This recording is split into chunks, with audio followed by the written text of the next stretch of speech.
Intelligent hacker internet বা website hack করে পুরো বিশ্বকে তাক পেয়ে গেছে একটি মুভি। তো মুভিটি আজকে ভিডিওতে এক্সপ্লোর করবো, আপনারা না জানেন সম্পূর্ণ মুভিটি দেখুন, আশা করি ভালো লাগবে। তো এই শহরের প্রতিটি সিগন্যাল জানে আমার নাম, প্রতিটি জানে আমার ভয়, এবং আমি দেখেছি ক্ষমতা কেমন করে মানুষকে অন্ধ করে দেয়। তারা ভাবে আমি অপরাধী, কিন্তু আমি জানি না একদিন ইতিহাস বদলাবে, কিন্তু আমি বদলাবো। আমেরিকা এবং ইউরোপ কান্ট্রি হ্যাক করতে করতে অবশ্যই বাংলাদেশ চলে আসলো, এরপরে দা হচ্ছে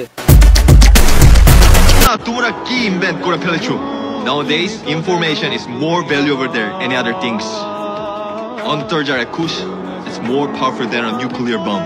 কিন্তু তুমি এত বুদ্ধিমান হয়ে বোকার মতো ঝুঁকি নিতে গেলে কেন?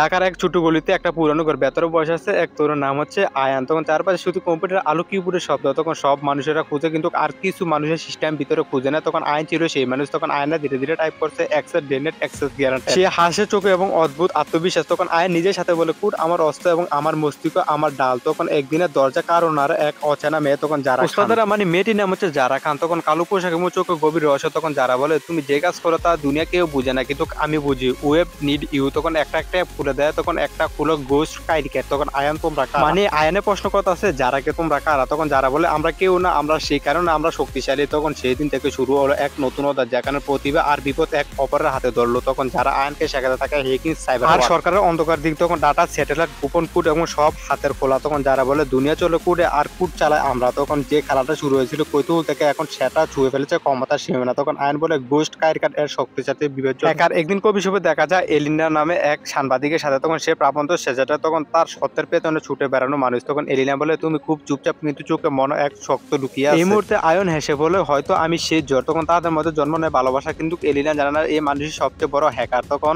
ভালোবাসা আর গোপনতা একসাথে থাকে না, সময় সত্য বেরিয়ে আসে। আর সেই ঘটনাটি একটু পর আপনারা সরাসরি প্রমাণ দেখবেন আজকের এই ভিডিওতে। বাংলাদেশ ভিত্তিক 3টি ইন্টারনেট হ্যাকার গ্রুপ ভারতে প্রায় 20,000 ওয়েবসাইট হ্যাক করেছে।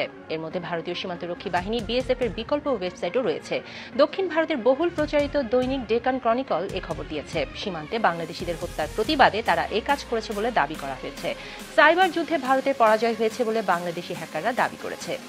এরপরে বাংলাদেশের টিভি চ্যানেল নিউজ ছড়াছড়ি হয়। তখন আয়নের ছোটবেলা বন্ধু রাফি এখন সাইবার পুলিশের অফিসার। একদিন সে সিস্টেম খুঁজে পায়, তখন একটি কোড AR09। তখন সেই কোডটি আয়ন ব্যবহার করতে পারে। তখন রাফি বলে, অসম্ভব আয়ন, তুই হারিয়ে গেছিস। তবে সে বুঝে বলল আয়ন ইজ এলিভ। তখন এলিনা গুলো সবচেয়ে সে কথা এবং তার ভেতরে ব্যঙ্গ পড়ে। তখন এলিনা বলে, তুমি যে আমার পৃথিবী, সে পুরো পৃথিবী হ্যাক করে তখন সে ফেলে যায়। তখন আয়ন শান্তভাবে বলে, আমি অপরাধী না, আমি মুক্তির জন্য কাজ করছি। রাতে হঠাৎ পুলিশ রেড দেয়। তখন গেস্ট কুডস এর নেটওয়ার্ক ধ্বংস হয়ে যায়। তখন যারা গায়েব হয়ে যায়, তখন আয়ন নিজেকে সিস্টেমে মুছে ফেলে। তখন কম্পিউটার স্ক্রিনে বেঁচে ওঠে, তখন এল data deleted Ayan Rahman is no that intelligent hacker. তখন একজন মানুষ হারিয়ে গেল। এরপর ওস্তাদেরা জন্ম নিল এক কিংবদন্তি, একটা নামে যা কেউ দেখতে পায় না, কিন্তু সবাই ভয় পায়, ইন্টেলিজেন্ট হ্যাকার। তখন that sound scan for of out. এখন পরের অংশ, রাতের শহর নিঃশব্দ, আকাশে বজ্রপাত, আর তার নিচে পুরানো গুদামঘর, ভেতরে শুধু মনিটরের আলো। তখন আয়ন একা বয়স আছে, চোখের লাল আলোর প্রতিফলন। তখন সে মানুষ একদিন নিজের নাম মুছে ফেলেছিল, তখন আজ সে এগুলো দুনিয়ার প্রতিটি স্ক্রিনের ভেতরে বেঁচে আছে। হাই, সাদাফ, যশোর বিজ্ঞান ও প্রযুক্তি বিশ্ববিদ্যালয়। Priyam from BUET, industrial and production engineering. Lumen, Rajshahi university physics. Wow, ফিজিক্সের স্টুডেন্ট প্রোগ্রামিং এর ক্লাসও করো? নাইস। ক্লাস করি না, ক্লাস করাই। এরপর একটা হ্যাকারের অনুষ্ঠান হয়, হ্যাকারের প্রতিযোগিতা। তখন মানুষ ভাবে হ্যাকার মানে অপরাধী, কিন্তু তারা বোঝে না আমি সেই লোক এক সিস্টেমের ভিতরকালে ময়লা পরিষ্কার করি। তখন আমি হ্যাক করি না আমি ধ্বংসের জন্য, আমি হ্যাক করি সত্য দেখানোর জন্য। Because trust is most powerful women is the digital world. হঠাৎ একদিন কম্পিউটার স্ক্রিনে পপ আপ আসে। তখন ইনকামিং ইন্ডেটেড মেসেজ দেখানো যায়, সে যাবার মুখ। তখন যারা ভিডিওতে বলে, Ayan I know you think better fool দা, কিন্তু সে 17টা জায়গায় গুস্ট এয়ারকার্ড শুধু একটা হেপিন গ্রুপ না, এটা শুধু গ্লোবাল উইম, যা দিয়ে শুরু মানব জাতির চিন্তা করা। তুমি একমাত্র পারবে এটা থামাতে, তুমি তো নিজে আমাকে ওদের হাতে তুলে দিয়েছিল, এবার আমার হেল্প এত কেন? তখন যারা বলে, কারণ আমি দেখেছি এটা শুধুমাত্র যার একা দুনিয়ার কোড হার মানে। তখন আমি চাই না আমার মানুষ মেশিনদারি দাস হয়ে যায়। ওস্তাদেরা বাংলাদেশের নেটওয়ার্ক এবং ওয়েবসাইটের উপর কিন্তু হ্যাকাররা প্রতিফলিত হয়েছে। তখন আয়ন দীর্ঘদিন চুপ করে থাকে, তখন চুপে কষ্ট মুখে দুষ্টতা। তখন আয়ন বলে, ঠিক আছে, যারা আরেকটা সিস্টেম ভেতর ঢুকে। এরপর বাংলাদেশের সাইবার হ্যাক করে সাকসেস হয় যারা এবং আয়ন। তো আমাদের যাত্রা এতক্ষণ থাকার জন্য আপনাদেরকে অসংখ্য ধন্যবাদ। এরকম ভিডিও পেতে আমাদের চ্যানেলটি সাবস্ক্রাইব করুন, ভিডিওতে একটি লাইক দেন আর কমেন্টে জানিয়ে দেন আপনাদের মতামত। আবারও নতুন ভিডিও দেখা হচ্ছে খুব শীঘ্রই।